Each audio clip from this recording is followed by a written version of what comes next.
El Ecuador definía un nuevo sistema, la necesidad de avanzar hacia un nuevo sistema global de reservas sobre la base de los acuerdos monetarios bloques regionales como los que se planteaba en la nueva arquitectura financiera regional y que se complementaría con el esfuerzo a nivel global, sistémico, de un proceso de mucho más simétrico, mucho más equitativo en el manejo de la liquidez global,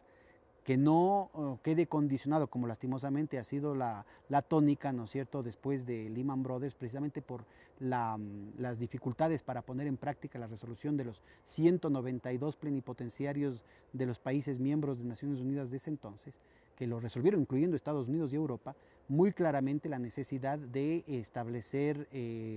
emisiones de derechos especiales de giro,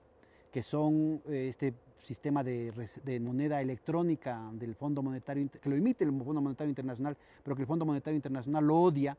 no lo hubiera hecho de ninguna manera si no hubiera sido por la iniciativa de Naciones Unidas, la acción colectiva de Naciones Unidas que eso generó, precisamente porque no puede imponer condicionalidades. Sin condicionalidades.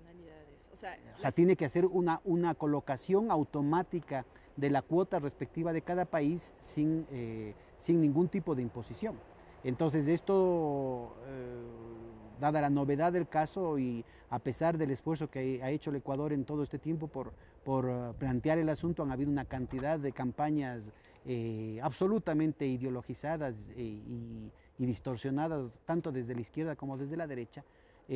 ocultando la verdadera naturaleza del proceso, ocultando el hecho de que se trataba de una disponibilidad de liquidez internacional para todos los países de manera relativamente simétrica frente a la brutalidad de las emisiones unilaterales que han hecho, por ejemplo, la Reserva Federal de los Estados Unidos, de varios millones de dólares a favor de un puñado de bancos, o de las emisiones unilaterales que ha hecho el Banco de Japón o el Banco de Inglaterra o el Banco Central Europeo, ¿no es cierto? Y que en su gran mayoría han terminado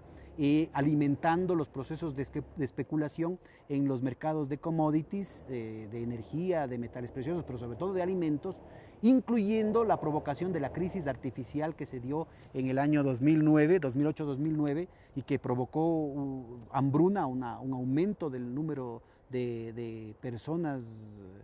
que ya rebasaron los 1.000 millones de seres humanos sufriendo déficits alimentarios simplemente por una carestía artificial provocada por estos bancos sobre la base de la caridad pública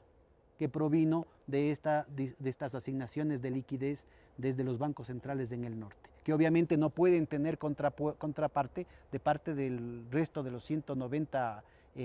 países del mundo. Entonces, se habla mucho de libre comercio, del tratamiento igualitario, de condiciones sin privilegios, cuando se tiene una situación de privilegio estructural, ¿no es cierto?, que se ha aplicado con toda la grosería y sin límites.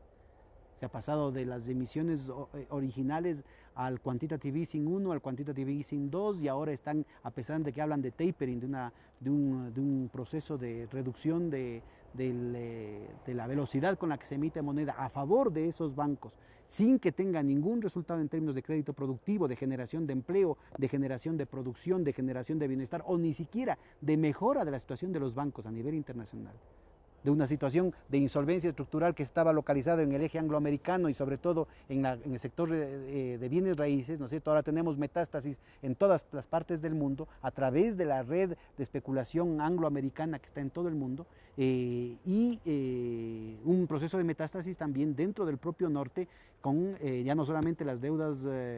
residenciales, sino las hipotecas comerciales, del paso ya no solamente de los inmobiliarios, sino a los créditos estudiantiles, a los créditos de las empresas, a las deudas de los hogares, a las deudas de los gobiernos estaduales, a las deudas de los gobiernos federales, en todo el norte, y cada vez con un contagio muy rápido también hacia la semiperiferia y la periferia. Entonces, ¿para qué ha servido toda esa plata?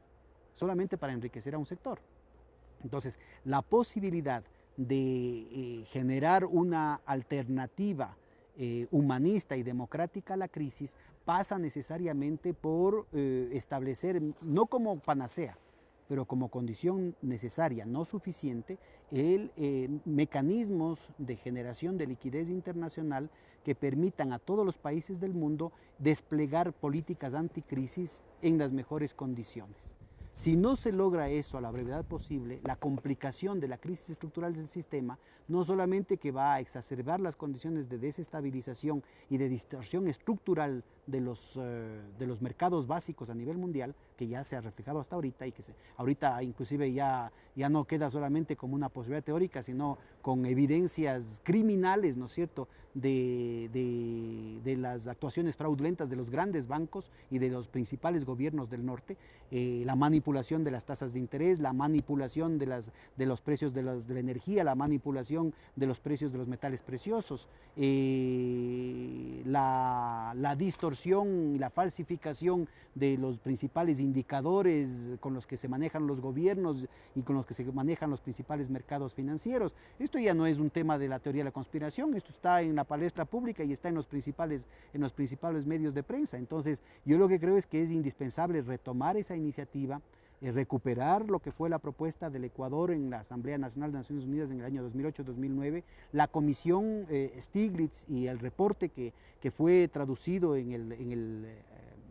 Outcome Document firmado por 192 plenipotenciarios, insisto, incluyendo Estados Unidos, Inglaterra y Europa, precisamente para recuperar la sensatez,